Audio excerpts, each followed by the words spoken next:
David Matas is from Winnipeg, was born and educated there, but was also educated at Princeton and Oxford.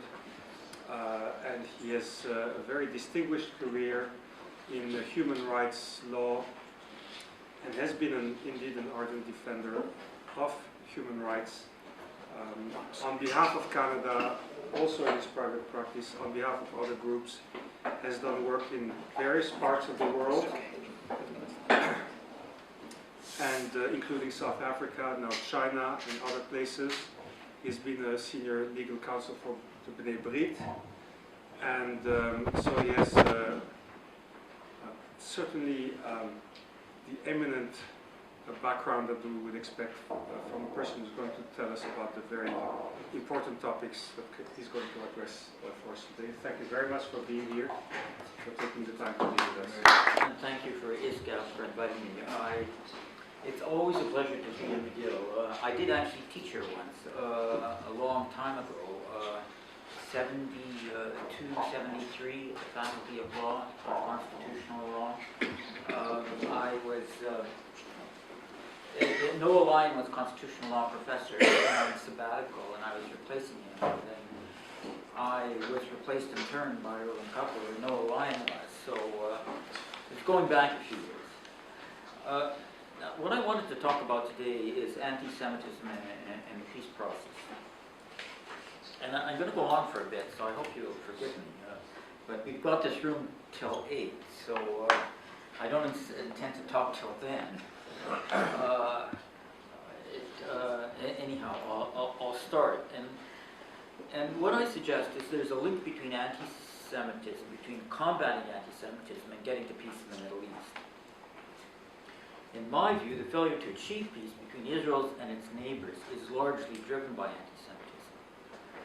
Although many commentators tend to focus on specific issues, my own view is that these items are details which will take care of themselves if we get the big issue right, the need to combat anti-Semitism.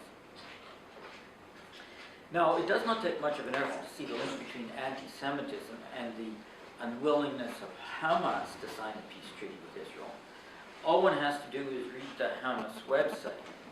The site is filled with classic anti-Semitic canards and calls for the killing of Jews. And I mean, I've talked on this subject before, and at one time I used to read out stuff from the Hamas website, but it's pretty standard stuff, and you can well imagine what's there. Anti-Semitism, since the advent of the State of Israel, has adopted a new form, demonization of the Jewish state, and by implication the Jewish people, as actual or presumed supporters of the supposedly demon state. Hamas exemplifies not just this more modern form of anti-Semitism, but as well the classical pre-Zionist form. Hamas could, of course, abandon its anti-Semitism, but then it would cease to be Hamas. Anti-Semitism is not just a regrettable attribute of Hamas, but rather something fundamental to its identity. Moreover, the anti-Semitism of Hamas is not so easily sidelined. Hamas will remain in control of Gaza for the foreseeable future.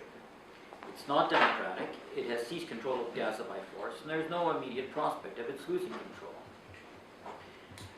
Furthermore, even though Hamas does not run free and independent elections, it appears to have at least some measure of popular support. There's every possibility that free elections in the West Bank could lead to a Hamas victory there too.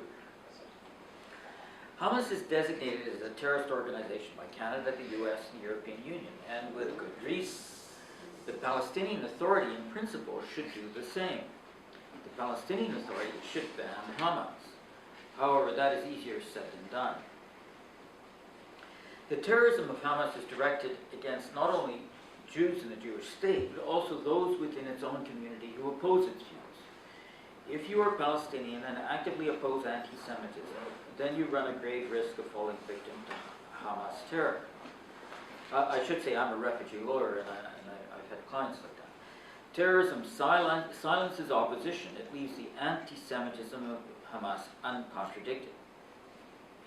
If Hamas is popular, one reason is that its anti-Semitism is popular.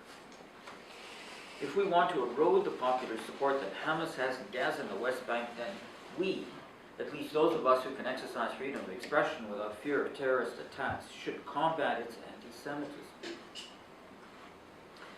The same can be said of Hezbollah.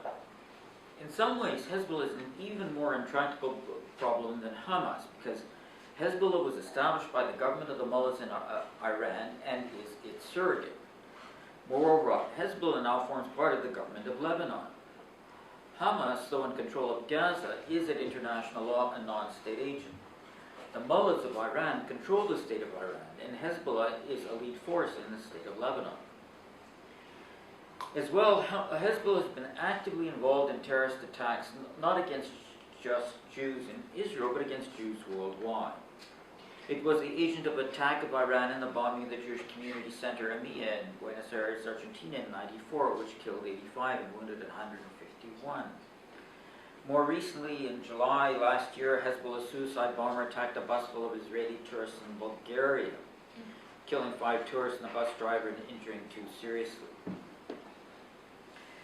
Dislodging the mullahs from the government of Iran or Hezbollah from the government of Lebanon are not easy tasks. In both cases, they hold their positions by force. In theory, the government of Lebanon is democratically elected. Yet if Hezbollah did not have the weight of arms behind it the group now has, they would not be in the position in the government of Lebanon they now are. In addition to the weight of arms, a significant reason the mullahs and Hezbollah control state positions is popular support, the popularity of their anti-Semitism. Undermine the popularity of the anti-Semitism of the mullahs of Iran and of their agent Hezbollah and their own hold and power in the 2 states of Iran and Lebanon is undermined. Again, here, if we in Canada want to do something to get to peace, what lies in our power, practically, immediately, individually, is combating their anti-Semitism. Achieving a peace treaty between Israel and Hamas or Hezbollah or the mullahs of Iran is a conceptual possibility because of what those groups are. The problem, though, is not just Hamas, nor Hezbollah, nor the mullahs of Iran. It is also the Palestinian Liberation Front and the Palestinian Authority. The PLO and the Palestinian Authority have been playing a more sophisticated game than Hamas or Hezbollah or the mullahs of Iran. The PLO, to be sure, has had a terrorist past and is engaged in many terrorist incidents. It tends to rely less, though, on arms and more on the politics of delegitimization. The PLO and the Palestinian Authority today attempt to destroy Israel not primarily by force, but with war propaganda, incitement to terrorism, and incitement to hatred. Getting to peace with Israel means accepting the existence of Israel. Yet the PLO and the Palestinian Authority are embedded in an ideology, a vocabulary, and a worldview which prevents them from getting from there to here. There are 10 stances or positions that the Palestinian Authority and their friends need to abandon to make peace possible. What I'm doing is I'm giving sort of 10 kind of pieces of advice nominally to the Palestinian Authority and their friends to get to peace. And the first one is stop referring to the Israeli presence in the West Bank and Israel proper as foreign or alien occupation. Referring to locals as aliens or foreign is not just mistaken terminology, it's also a form of bigotry. Israel used to exercise control over southern Lebanon, but then withdrew, as it later did from Gaza. Hezbollah, which replaced the Israeli forces, refers to all of Israel as occupied territory. And I quote here from Sheikh Hassan Nasrallah, where he said, "I believe that Palestine is an occupied land from the Mediterranean Sea to the Jordan River." This is also true, regrettably, of Fatah, who's the lead member of the PLO. Article 22, the Constitution of Fatah, uses the phrase, the Zionist occupation in Palestine. That constitution was written in '65, before the Six-Day War, before Israeli presence in the West Bank and Gaza. The charge against Israel of occupation of the West Bank has become a tagline. Indeed, the West Bank is sometimes even labeled the occupied territories, as if that were their real name. But it's not the real name. It's rather a stereotype that has become ingrained. Under the Geneva Conventions on the Laws of War, when there's an occupying power, there's also an occupied state. Who, for the West Bank and Gaza, is the occupied state? The only possibilities are Jordan and Egypt. Before the '67 war, the West Bank and Gaza were under the control of Jordan and Egypt. International law tells us that any occupation which is the fruit of a war of aggression is illegal. By that standard, if Israel were in occupation of the West Bank and Gaza, as against Jordan and Egypt, before the peace treaties with those two countries, that occupation was legal. Jordan and Egypt were the aggressors in the '67 war, and Israel seized the West Bank and Gaza when defending itself against that aggression. It is wrong to consider the West Bank as the occupied territory of Jordan and Gaza as the occupied territory of Egypt. Jordan and Egypt do not today lay claim to the West Bank and Gaza. The peace treaties with Israel assert no continuing claim to those territories. If the accusation of occupation of the West Bank and Gaza is now made against Israel, it should have been made earlier against Jordan and Egypt, yet it never was.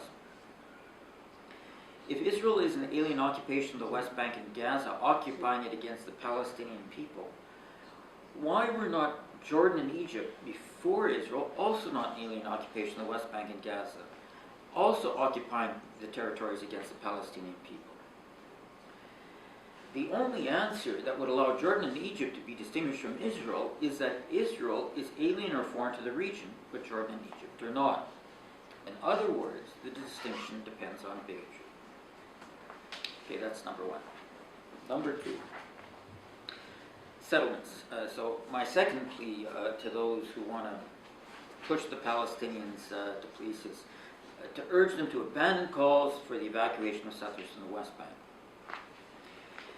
It's common to hear that Israeli settlements on the West Bank are an obstacle to peace. Yet objectively, what's the problem? Why should the settlements be an obstacle to peace?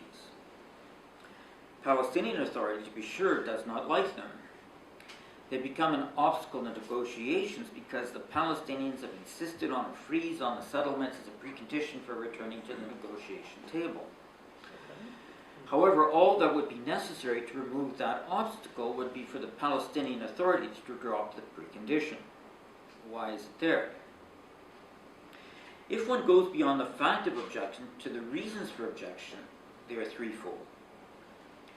One is legal hocus pocus, the misuse of terminology. The Geneva Conventions on the Laws of War prohibit transfer of nationals of an occupying state to the territory of an occupied state. Israel is labeled as an occupier and the settlements a transfer. As I've just argued, Israel should not be considered an occupying state. In any case, the Geneva Conventions prohibit forcible transfer, not voluntary movement. The government of Israel has not forced the settlers, not even one settler, to move to the West Bank. The second objection to the settlements is the settlements create facts on the ground and divide up the Palestinian territory. This objection assumes that when we get to a negotiated two-state agreement, all the territory on which the settlements sit would become part of Israel. However, that's not necessarily so, not even likely so. That has never been the negotiating position of Israel in the many negotiations which have already taken place. The third objection is that the settlements make the West Bank and Israel an apartheid state, that settlers live apart from Palestinians and are surrounded by security. This form of criticism is a form of inversion. Settlers are attacked, they set up defense mechanisms, security barriers, and checkpoints. If the attacks stop, the self-defense mechanisms would also stop. It is closer to reality to accuse the Palestinian Authority of apartheid. Arabs live in Israel proper in safety. It's impossible for Jews to live in the West Bank except under armed guard. When Israel pulled out of Gaza, the Jews who lived there had to be evacuated for their own safety. The very label settlements clouds the reality of the situation. They would be better and more accurately described as Jewish neighbors. The objection to the settlements is an objection to having Jewish Israeli neighbors. It is the objection to the settlements, not the settlements themselves, which are an obstacle to peace. The objection to the settlements is an objection in another form to the existence of a Jewish state in the Middle East. Anti-Zionists do not want the state, and they do not want the nationals of such a state in their midst. As of September 2012, Israel's population stood at about 8 million. The Israeli Jewish population made up about 6 million, or 75%. Arab population was about 1.6 million, about 20%. As of July 2012, the West Bank consisted of about 2.6 million people. Of that population, the estimated settler population for December 2010 is about 328,000. Settler population is about 12.6% of the West Bank. So the Jewish population in the West Bank, both in absolute percentage terms, is considerably less than the Arab population of Israel. In principle, there's no reason other than the Palestinian intolerance of Jewish neighbors why the presence of Jews in the West Bank should be a problem. The existence of the settlements is a litmus test for peace, but not in the way commonly described. We will not get to peace when the settlements are frozen or gone. Even if that should happen, it would amount to appeasement, emboldening the anti-Zionists. We will get to peace only when the settlements are accepted, even welcome. Only when Palestinians are ready to accept Jews as their neighbors will there be peace in the Middle East. Number 3, right of return. And my third advice to people urging the Palestinians to come to the peace table is to reject the claimed Palestinian right of return. This is an assertion of the right of Palestinians to move to Israel permanently from wherever they are, whatever their status is now in the territory in which they live, and whatever their status is or was in Israel. There is no such right. Canadians do not have a right to move to countries which have sovereignty over the territories in which their ancestors once lived. Not an absolute right, nor a conditional right dependent on the circumstances of departure. Neither do Palestinians. If one thinks of this right being asserted generally, what is it?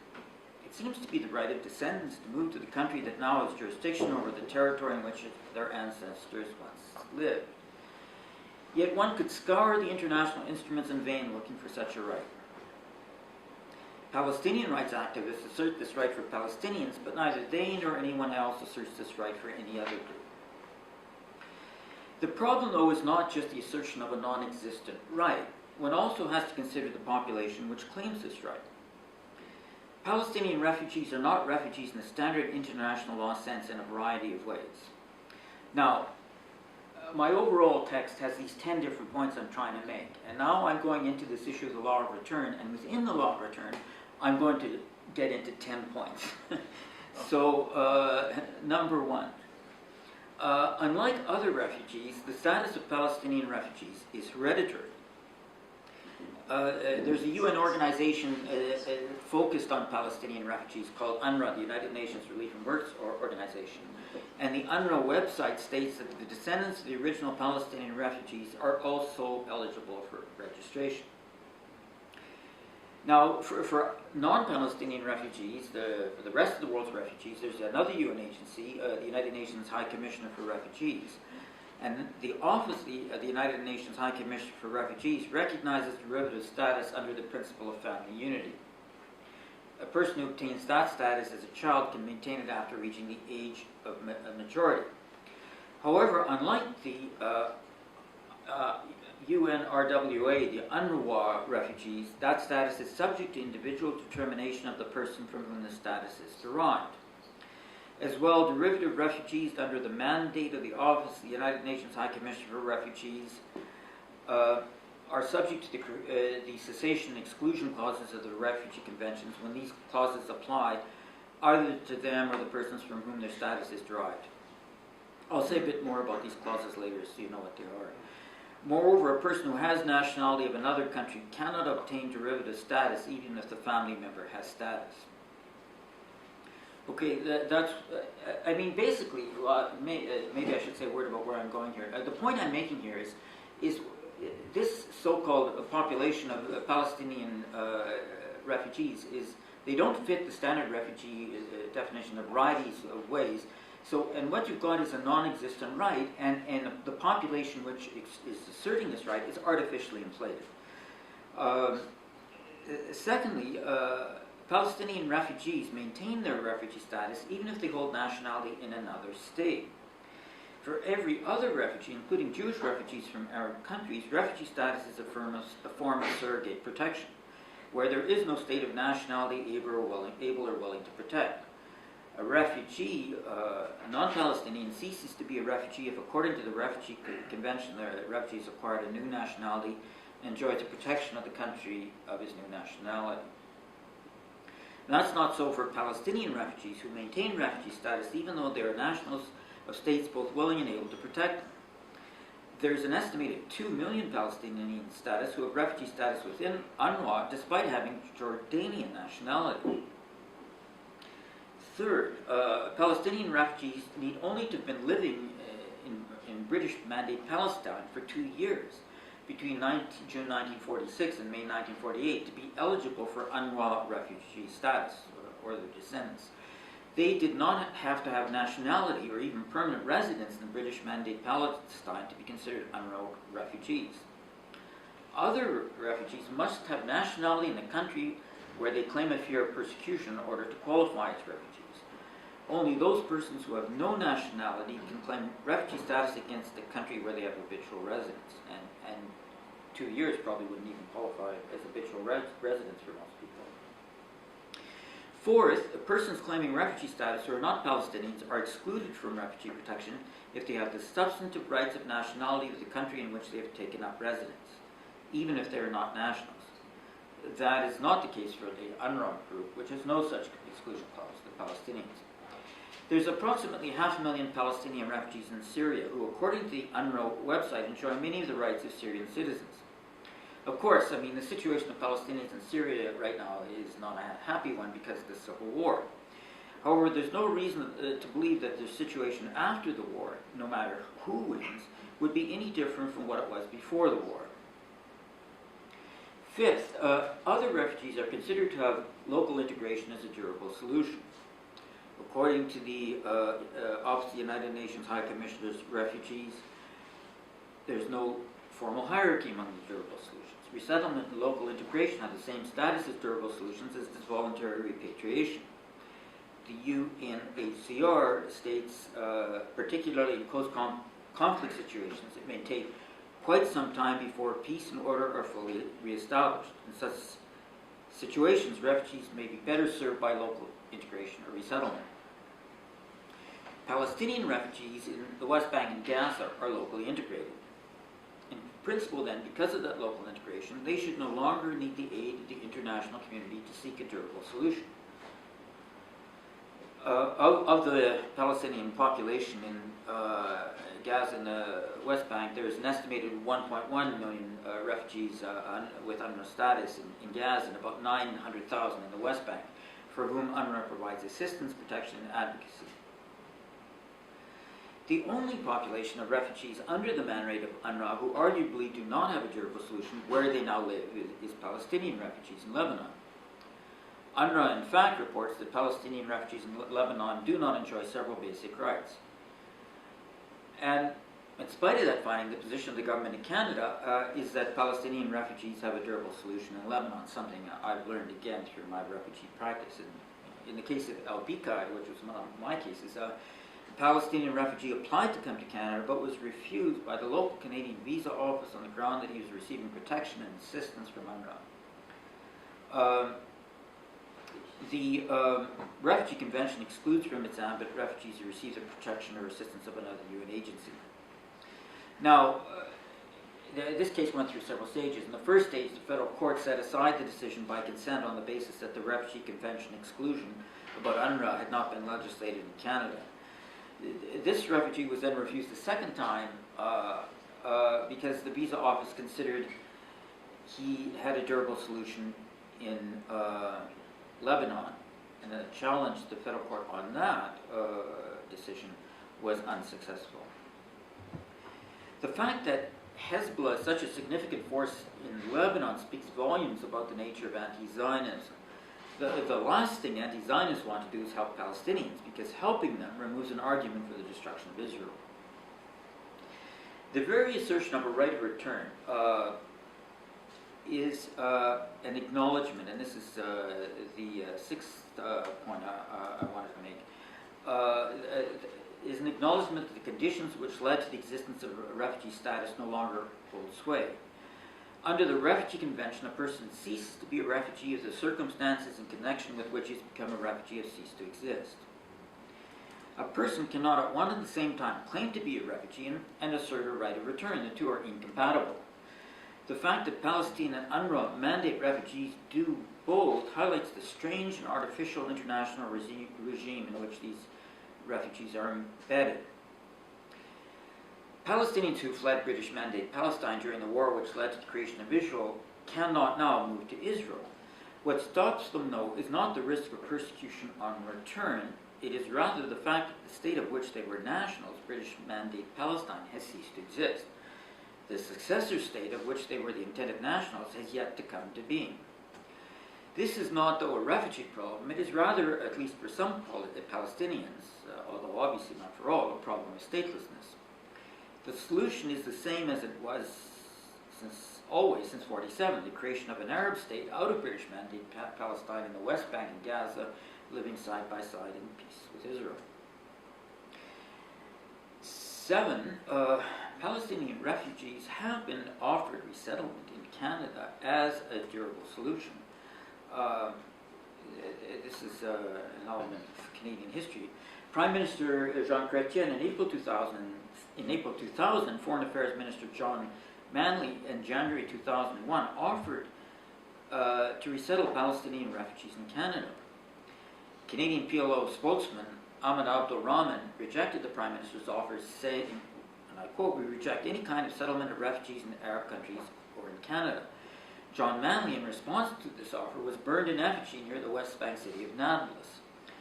Hussein Kader, head of the largest Palestinian Fatah militia in Nablus, said, "If Canada is serious about resettlement, you can expect military attacks in Ottawa or Montreal."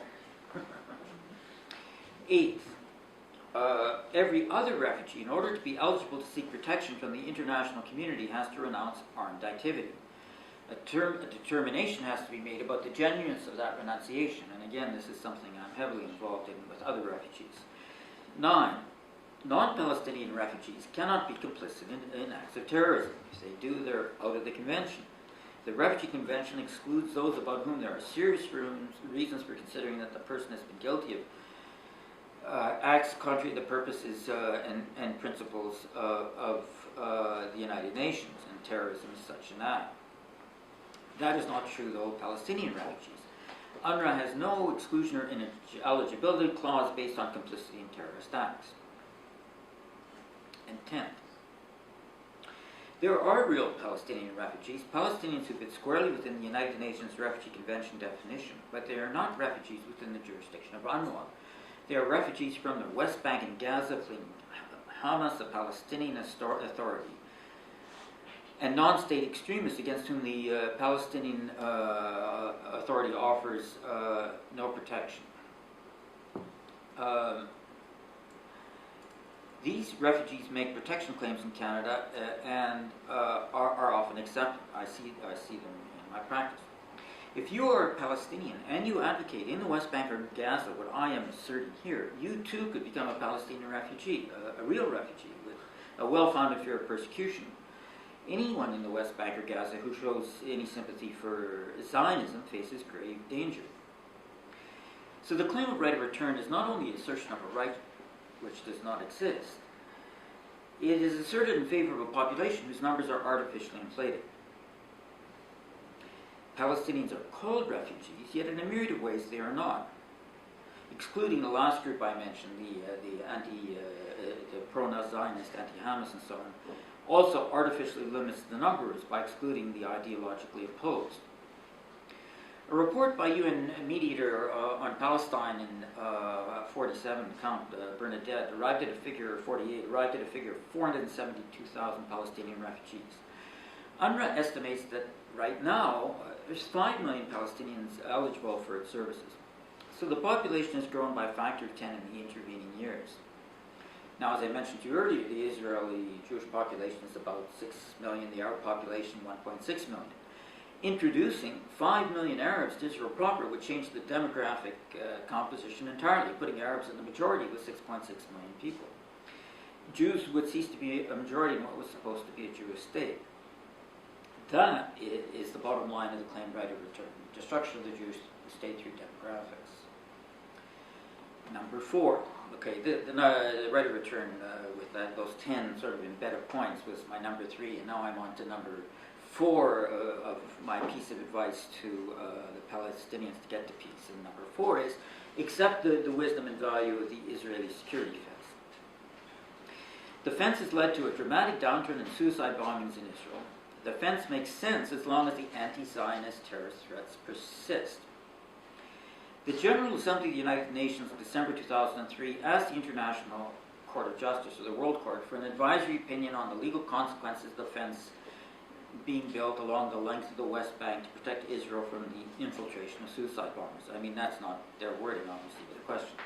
As the Israeli Supreme Court itself has noted, there are legitimate criticisms that could be made at the root of the fence, where the disruption to the lives of people affected by the chosen route outweighs the security value. The Israeli Supreme Court was the appropriate venue to question the route of the fence. The advisory opinion of the World Court was a different matter.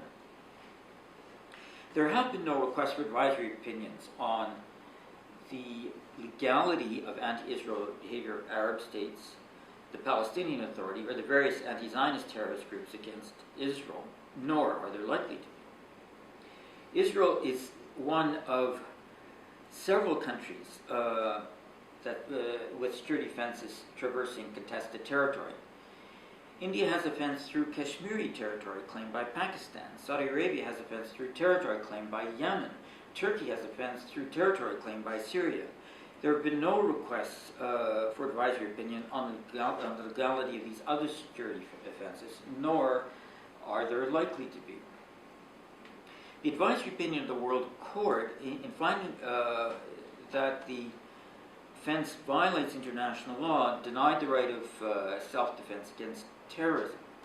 It is self-contradictory, treating the West Bank and Gaza sometimes as having international status and sometimes not. For the purpose of denying Israel the right of self-defense, the court asserts that the West Bank and Gaza have no international status, arguing basically that the right of self-defense applies in an international context and not a local context. For the purpose of asserting that the West Bank and Gaza are occupied, the court asserts the international status of these territories.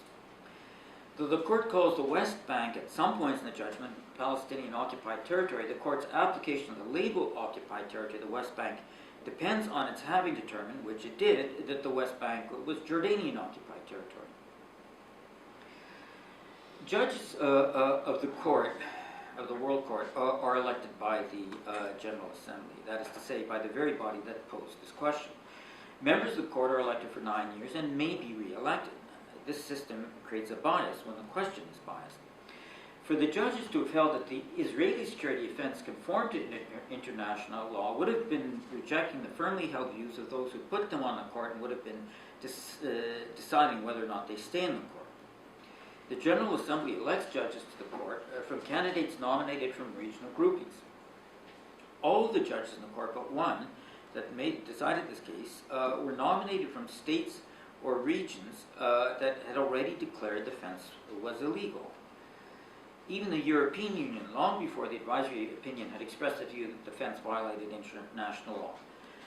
For many of the judges, a pro-Israel opinion would have been a career-ending move. For one judge, the bias was not just institutional, it was explicit. Shortly before he was appointed to the court, Judge El Arabi of Egypt had expressed his personal view in a newspaper interview that the President of Israel in the West Bank and Gaza was an occupation and violation of international law. He further decried what he called the Israeli policy of establishing new facts, a criticism that was subsequently levied against the fence. Israel asked the court to remove the judge from the case, but the court, with only one dissent, refused. The fence is not just one of a wide variety of defensive tactics Israel has used to try to combat terrorism. It is one of the most anodyne. In the construction of the fence, as far as I'm aware, no one was died and no one was injured. There were all sorts of legal questions that the General Assembly could have asked the World Court about the behavior of anti-Zionist states and the Palestinian Authority. The General Assembly could have asked, for example, what are the legal consequences of the failure of states and the Palestinian Authority to prevent the activities of suicide bombs directed against Israel, or to prohibit the incitement of hatred against the Jewish people and war propaganda against Israel, or to repress and eliminate terrorism, all its forms and manifestations against Israel, or to ban and seize the funding of anti-Zionist terrorist organizations, including, but not limited to, Hamas, Hezbollah, Al-Aqsa Martyrs Brigade, the Palestinian Popular Liberation Front. Setting out the legal obligations of one side only to an armed conflict decontextualizes the acts of the side under legal scrutiny from the armed conflict of which the acts form part. This is standard anti-Zionist fodder, treating Israeli acts in isolation from their context, so they're made to seem like gratuitous acts of cruelty rather than a measured response to the worst sort of violence. Okay, that's what I want to say about defense. Number 5, my fifth piece of advice deals with disproportionality. And advice to those wanting peace in the Middle East is stop referring to Israeli response to terrorist attacks as disproportionate. There is no standard of disproportionality in the Geneva Conventions and the laws of war. The closest in a protocol Israel has not signed is the requirement that responses not be excessive in relation to the concrete and direct military advantage anticipated, a very different standard. A phony standard of disproportionality leads armchair critics to second-guess every Israeli effort of self-defense in minute detail. The charge of disproportionality gives at least a passing nod to the notion that terrorists have done something wrong. Israel is recognized as having responded to an attack rather than just having acted spontaneously. But to anti-Zionists, the Israeli response is never justified because it is disproportionate to the act. The specific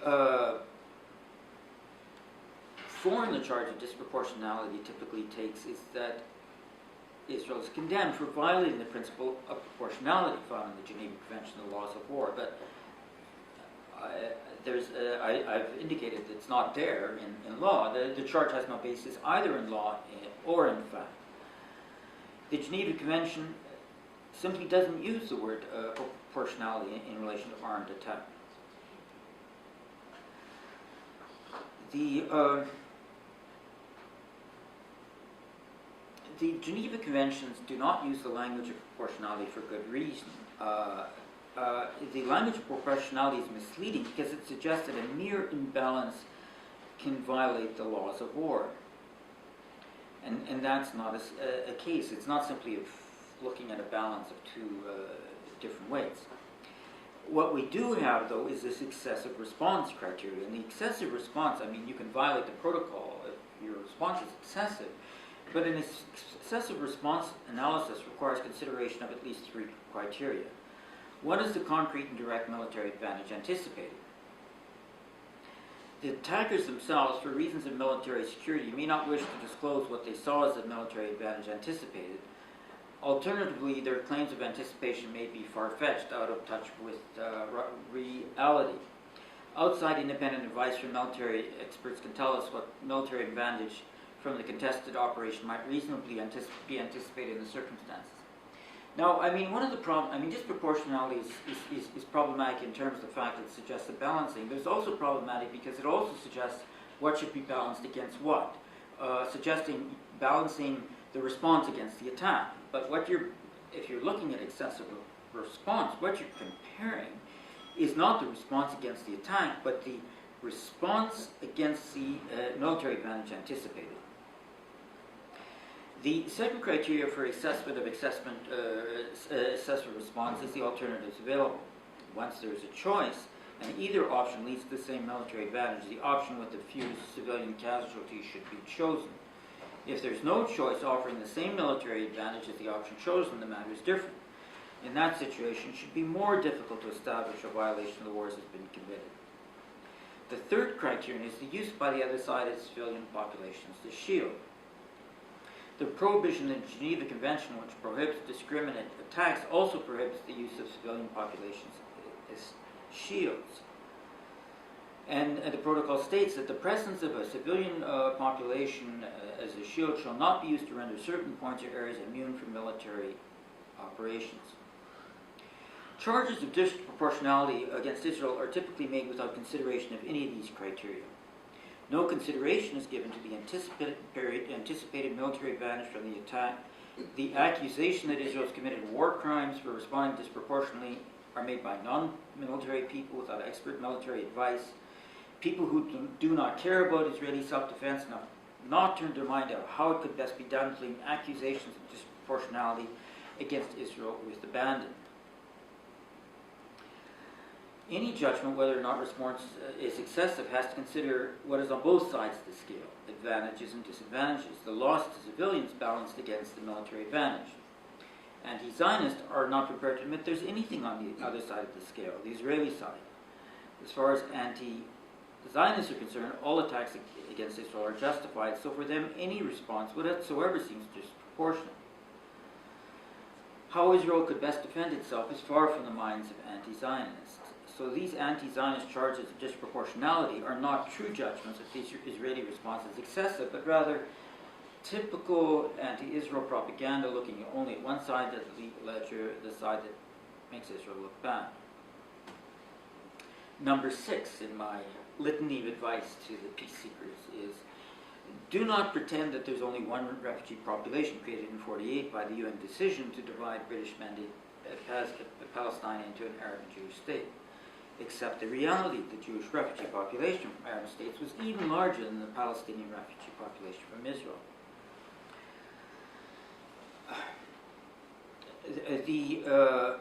There has been a difference in willingness of all states, including Canada, to provide a durable solution outside the territory of flight to the two different refugee populations. It is that difference which should end. Support for the rights of Palestinian refugees, but for the fact they were Palestinians, would not be refugees, is anomalous enough when one compares Palestinian refugees with the global refugee population. The contrast is even more striking when one compares Palestinian refugees with Jewish refugees created by the same conflict. Now, as I mentioned, Count Bernadette, Folk Bernadette estimated there's 472,000 Arab refugees created by the conflict, and he expected when he gave that number that the number would rise to slightly over 500,000. Jews forcibly displaced from Arab countries because of the conflict number 820,000, and there were an additional 57,000 Jews forcibly displaced from Iran. I mean, that was much later when the Shah came, the Shah was overthrown. Moreover, Jews forcibly displaced from Arab countries in Iran were real refugees and not artificially defined ones. The Office of the United Nations High Commissioner for Refugees took the position that these victims, and I quote, may be considered prima facie in the mandate of this office. One of the High Commissioners for Refugees was a Japanese woman, Sadaka Ogata, and she was an academic and a researcher. And she was relatively recently a High Commissioner, and she actually opened up the refugee archives, the UNHCR archives. And I went into them with Stan Ehrman, who was working with me on this issue, and we found these documents, well, that particular document, recognizing Jewish refugees from Arab countries as refugees. And these documents had never been made public before. When it comes to advocacy of Palestinian refugee rights, however, redress for Jewish refugees typically is forgotten.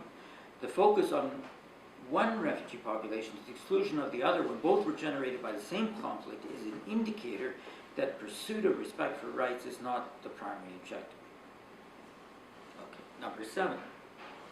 My 7th piece of advice. Refrain from slurring Israel as an apartheid state. Now, I've talked about that a bit already, but let me say a bit more about it. Basic to apartheid was the nationalization of blacks. Because they were black, an allocation of nationality and state created Bantustans, or homelands. Blacks assigned to Bantustans were subject to influx control laws and pass laws. The object of apartheid was to denationalize all blacks, to assign every black to one of 10 Bantustans. Blacks were forcibly removed from where they lived to their designated Bantustans. Israel has not since its inception taken away vested Israeli citizenship of even one person on the basis of identity. Israel has not created designated territories within its borders to which it has forcibly removed its own citizens who are different. Indeed, when one starts to look at what apartheid really was, any comparison between Israel today and South Africa at the time of apartheid becomes ludicrous. The facts which critics of Israel marshal in support of the charge that Israel is an apartheid state are facts common to every state. Israel chooses its citizens. Israel has a nationality law. Some people under that law are citizens, others are not. Some can become immigrants, resident citizens, others may not. Those who are or can become Israeli citizens can enter and remain in Israel. Others who have no right of entry must stay out or leave. Citizenship and the right of citizenship can be inherited or passed down from parents to children. Every state in the world, including Canada to my knowledge, has principles like these. Calling Israel an apartheid state because it distinguishes between its citizens and non-citizens means every state in the world is an apartheid state. One can ask the same about any slur against Jews or the Jewish state. Why is the blood libel made against Jews? The answer, of course, is anti-Semitism, hatred of Jews. What matters so much is not the specifics of the slur, it's the fact that it is a slur. One slur loses traction because it becomes to the public at large so obviously silly and refuted, and anti-Semites just move on to another slur for acceptance. With the older anti-Semitic myths, the hate mongers seek power in a state where Jews are a minority by trying to solidify around themselves a coterie of hatred drawn from the majority. In the case of newer anti-Semitism centered on the Jewish state in which Jews are the majority, the aim is destruction of the state. Anti-Israel, anti-Zionist slurs aim to win public support for dismantlement of the Jewish state. The traditional anti-Semitism demonized Jews as individuals, as a faith, as a community. The new anti-Semitism demonizes Jews as a people. The Jewish state is charged with every crime known to humanity. The Jewish people are indicted as actual or presumed abettors of these imaginary crimes. Apartheid is a South Afrikaans language word meaning apartness. The apartness to which anti-Zionists refer when they charge Israel with apartheid is not a separation amongst various Israeli citizens. It is an apartness between Israelis and non-Israelis. To be specific, the apartness to which anti-Zionist refers to separation between Israeli citizens on the one hand and the Palestinian residents of West Bank and the Gaza on the other. Those who say Israel is an apartheid state are saying that Palestinians in the West Bank and Gaza are being kept apart from Israel. Yet Palestinians in the West Bank and Gaza are not citizens of Israel. When Israel keeps Palestinians in the West Bank and Gaza out of Israel, it is acting no differently from any other state which keeps out non-citizens. Giving Palestinians in the West Bank a right of entry into Israel would allow entry into Israel of a massive population different in religion, language, and culture from the majority, ending the character and identity of Israel as a Jewish state and terminating the right of the Jewish people to self-determination. In South Africa, the ending of apartheid did not mean the end of South Africa. It did not mean introducing a huge foreign population with a different language, religion, and culture, a population larger than the local population. Yet that is what those who say Israel is an apartheid state are advocating. The attack on Israel as an apartheid state then is another way of saying that there should be no Jewish state, but a larger state including the West Bank and Gaza where Jews are in the minority. It is another way of saying that there's a right of return, that Palestinians have a right to move en masse to Israel and render Jews a minority within the current boundaries of Israel. The advocacy of Israel as an apartheid state is not just an advocacy against the existence of Israel, it's also an advocacy against Israeli self-defense. What are the primary exhibits in the case for Israel as an apartheid state? They're the checkpoints and the security barriers. Yet the checkpoints and the security barriers exist because of terrorism. If terrorist attacks, suicide bombings against Israel stopped, the security barrier and checkpoints would come down. Checkpoints exist at every airport in the world for the same reason, to prevent terrorism. No one anywhere else claims that the existence of these checkpoints is akin to apartheid. criticizing Israeli checkpoints or a security barrier means saying that Israeli self-defense is illegitimate of our time. Number 8. My 8th piece of advice is acknowledge that the anti-Israel boycott is what it is, a form of anti-Semitism. This boycott is a modern equivalent to the old Nazi boycotts of stores with Jewish owners. It is common to hear calls advocating a boycott of Israel-produced goods in the West Bank. And of course, so the concerns about the boycott overlap with the concerns I have about opposition to the Jewish settlements. Suggesting that Jews should not live in any area because they're Jews is just plain wrong. Suggesting that what Jews produce should be boycotted because you don't like where they live is also plainly wrong. The labeling occupation and settlements with the added notion that the settlements are illegal turns an innocent fact, the presence of Jews in the neighborhood, into an international crime. The purpose here is to lead the easily beguiled into the startling conclusion that human rights and international require the ethnic cleansing of Jews. This ethnic cleansing is the ultimate objective of anti-Zionist, no matter in what language it is clothed. Number 9, my 9th, second last piece of advice. Acknowledge that the Jewish people have a right to self-determination, and the existence of the State of Israel is expression of that right. Accept that destruction of the State of Israel would be a violation of the rights of the Jewish people worldwide. The right of self-determination of a people does not always mean a right to statehood. However, it coalesces into a right of statehood where the rights of a people are violated in so gross and flagrant a manner that to expect the people to remain under the government of the perpetrators would be inhumane. If ever a people has earned through its suffering the right to statehood, it is the Jewish people. Throughout history, racism and its victims are found everywhere, but in scale and scope, the Holocaust was unprecedented. Self-determination of a people serves two purposes. One is democratic self-government. The other is to protect, preserve, and develop the people's identity. One reason for the existence of Israel is cultural. Zionism asserts the right of the Jewish people to preserve their cultural identity. Before World War II and the creation of the State of Israel, Jewish communities in the diaspora had a vibrant cultural life. But that life was felled by the Holocaust and the displacement of Jews from Arab countries. Though the Jewish people survived the Holocaust, the Ashkenazi shtetl culture of Europe and the Sephardic communities of Arab countries are gone.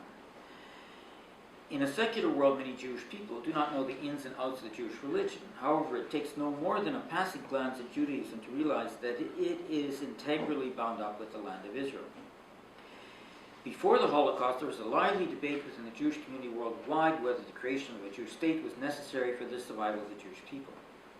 There were many who argued that the Jewish community was better off promoting respect for human rights wherever Jews could be found, that the creation of a Jewish state would lead to a movement to expel Jews to that state. The Holocaust ended that debate. In retrospect, the failure to create the State of Israel much earlier was a tragic mistake of epic proportions. The Holocaust, though it left some Jews alive, completely extinguished Jewish shtetl life in Europe. Now, after the Holocaust, the global Jewish community is a remnant, a tiny minority who depends on the existence and flourishing of the State of Israel for the preservation, protection, and development of their cultural identity. A person who participates in the cultural life of the Jewish community in the diaspora, no matter where in the diaspora, has to be struck by the centrality of Israel and Israelis to every aspect of that community's cultural vitality. The survival of Israel today is necessary not only to protect its Jewish residents from those who would drive Jews in the Middle East into the sea, it is necessary as well for the cultural survival of the Jewish people. Israel is all that rests between Jewish cultural survival and oblivion. The end of the State of Israel would be a continuation of the Holocaust, a rejection of its human rights legacy, and an act of cultural genocide against the Jewish people everywhere. Number 10, and my last piece of advice. Refrain from endorsing what is euphemistically called the one-state solution. The incorporation of the present State of Israel into a larger Arab majority state. Embrace instead the two-state solution, a predominantly Arab state and a predominantly Jewish state living side by side in peace with each other. It is impossible to refer to a solution, any solution, without considering the problem. the Nazis euphemistically referred to the Holocaust as a final solution. And what was the problem? The problem was the Jewish problem. But there was no Jewish problem, only a problem of anti-Semitism for which the Jewish population bore no responsibility whatsoever. Referring to a Jewish problem was a form of blaming the victims for their victimization. The final solution was the Nazi way of addressing this blame. And what is the problem for which the one-state solution is supposed to be the solution?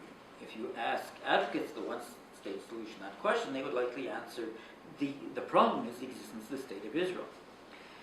Yet the existence of the State of Israel is no more a problem now than the existence of Jews before the Holocaust was a problem then.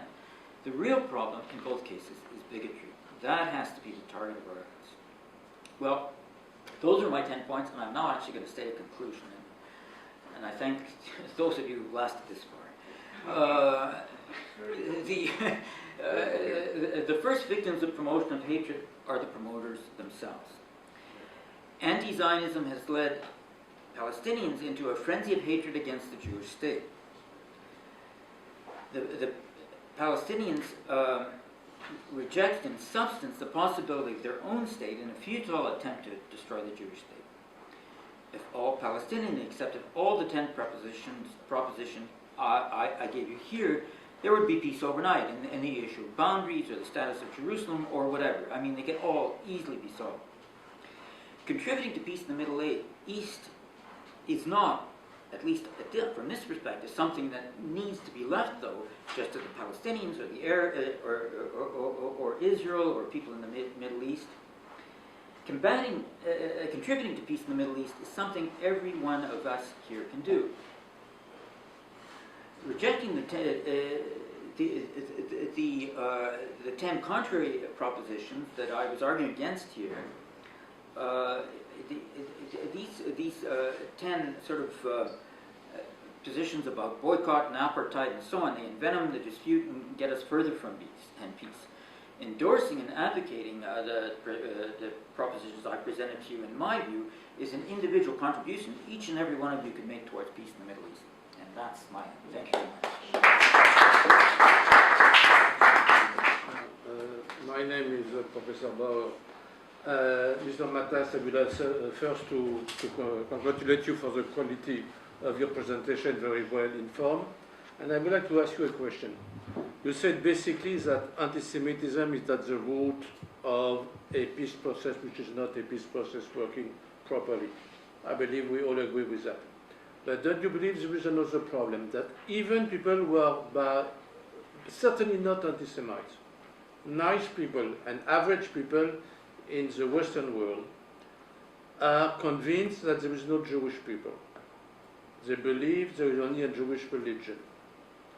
And if there is no Jewish people, therefore, what do we need a state? And they don't say it in order to attack Israel. They say it because it was heard everywhere. I know that it's written in the chart of the PLO that there is no Jewish people. But a lot of non-Jews truly believe that Jews are just synagogue-going people, and the typical Jew is a Hasidic with a Steinman, but there is no Jewish people. Therefore, the problem is not only anti-Semites and the 10 commandments you gave to the PLO, but a mass education movement to explain to people that there is something called a Jewish people. I would like to have your views on that point. Well, I mean, the concept of a people is, I would say, people are self-defined. That a people exists if the individuals who form that group consider themselves a people. I mean, if people is the mirror opposite of racism. Racism is other-defined. People do not define themselves as a race. Others define them as a race. It's people that's the opposite. I mean, I've heard the same argument about Palestinians. People say the Palestinians are not a people. But I would say, if they want to call themselves a people, that's up to us to decide. Exactly. The Palestinians decide whether they're a people, not me. And for the Jews, it's the same. Now, I accept there's some Jews that reject the Jewish people, don't consider them part of the Jewish people, and I mean, and they may even be religious. I mean, some of them are religious. Fine, that's their choice. I mean, being part of the Jewish people is a club to which you're free to join or not, as you see fit. I mean, within certain limits. But and the answer to these well-meaning people is, you know, it's not your decision, it's ours. The will to be a people makes the Jewish people a people, makes the Jews a people. Yes, your reference to the anti-symmetry or the asymmetric response brings up immediately the thoughts of the Rachak massacre. That's the immediate response, and of course the later response of NATO that was catapulted later. Very bizarre that NATO's response ultimately, just as the Rachak massacre escalated the number of civilian casualties that occurred subsequent to the initial acts of the Kosovars, the NATO response also accelerated. But of course we say that all these are justified. How can we quantify a response given the many factors? The Geneva Convention cannot possibly consider all the perspectives and weigh a global response. How is it the authority of the or what authority could possibly the Geneva Convention have to advocate on this issue and decide what a nation or a people should do to defend themselves? Yeah, well, that's a good question. I should say, I mean, this is an area which maybe you could have told me in the introduction. I've written and talked a lot about, and I've written a book on this called Aftershock, Anti-Zionism and Anti-Semitism, and I've given, like, on not all 10, but almost all of the 10 points, much longer individual papers, including the one on disproportionality. And I didn't want to get into, I mean, you know, what I said about disproportionality was lengthy enough as it was, but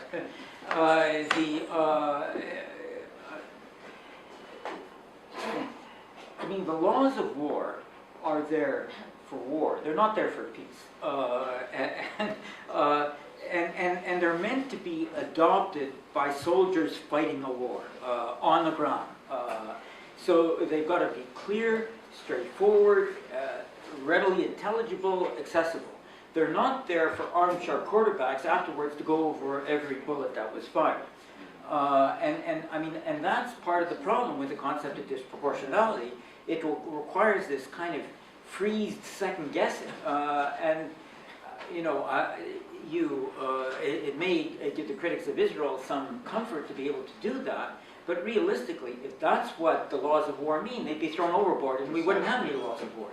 So the whole kind of fine judgment that people use with disproportionality is, I mean, it's not only unfair to Israel, which is the point I was trying to make here, it's also inconsistent with the whole concept of the laws of war, which, if you want to find an elaboration of that, I've gone into much greater detail.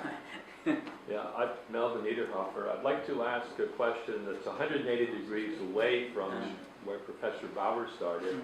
I'm in the middle of reading a book, Did Muhammad Exist, by Spencer, just about a year ago, and it analyzes the Quran, the Hadith, etc., all the documents they could find, and most records for documents only start 50 to 100 years later, and many of them were written for political reasons. So now, Egypt signed a peace treaty with Israel for economic reasons. Jordan signed a treaty for economic reasons.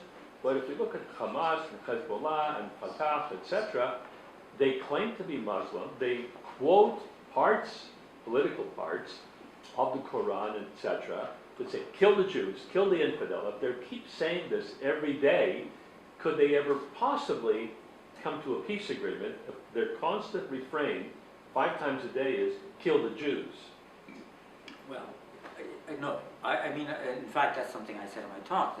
I mean, there's not going to be a peace treaty with Hamas. There's not going to be a peace treaty with the mullahs of Iran. There's not going to be a peace treaty with Hezbollah, because their anti-Semitism is integral to their identity. I mean, they'd have to turn into, I mean, the people who are now part of Hamas could quit Hamas and change their views. That's always possible. But these entities would cease to be what they are if they entered into a peace treaty with Israel. I mean, you know, I wouldn't say it's necessarily Islam, because Israel, it's one of the great religions of the world, and it's subject to a variety of interpretations, and it's got text that can be interpreted in different ways. And the particular one about killing the Jews actually isn't in the Quran, it's in one of these commentaries which some Islamic scholars reject and others adopt, Hadud, I think it's called. So with my view with the Palestinian Authority, the PLO, that maybe if they accept these 10 points I'm making, we can get to peace. And I wouldn't say it's inconsistent with the nature of the Palestinian Authority to adopt them. But with Hamas and Hezbollah and the mullahs of Iran, I think what we're doing in Canada is the right response. They're terrorists. You ban them, you jail them, you marginalize them. You're not going to win them over, and you're not going to sign a peace treaty with them. I mean, if you did, it would be meaningless because they'd turn around and try to violate it right away. Just wondering the origin of anti-Semitism. Well, who you think? Just real quick. The origin? No, because, I mean... Well, I'll tell you the origin, real quick. No, but you understand me? Because using that word in a kind of, and I'm sure, there's probably 20 different interpretations. I mean, do you really believe that there's an origin? There is an origin. Okay, go ahead. It's the descendants of Joseph and the pharaohs of Egypt. The descendants of Joseph were many. And one of originally Joseph came to Egypt, and he was a friend at the court and favored. But eventually there was a pharaoh who knew not Joseph and saw all these Jews there, and he said, and this pharaoh said, "These people are not our people, and we cannot trust them." That's it. Okay, but that came. I mean, why did Pharaoh believe that? Why? Well, I mean, you're not asking what's the origin of anti-Semitism. You're asking why are people bigoted? Why are people racist? There's a difference between bigotry and anti-Semitism. Well, anti-Semitism is bigotry directed towards the Jewish people. That's all. Hatred or yeah. Oh. I mean, hatred is a basic human emotion. Why do people hate? I mean, it's sort of like, why are people people? Okay. The word was coined, I believe, at the end of the 19th century by a German. Well, yeah. I mean, there is a more specific answer than that.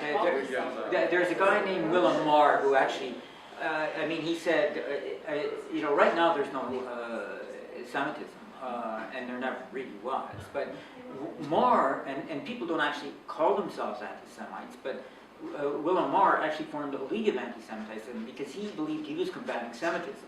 And basically his view of Semitism was preventing the world Jewish conspiracy, preventing Jews from taking over the world. Right. And so he formed this League of Anti-Semitites to prevent Jews from taking over the world.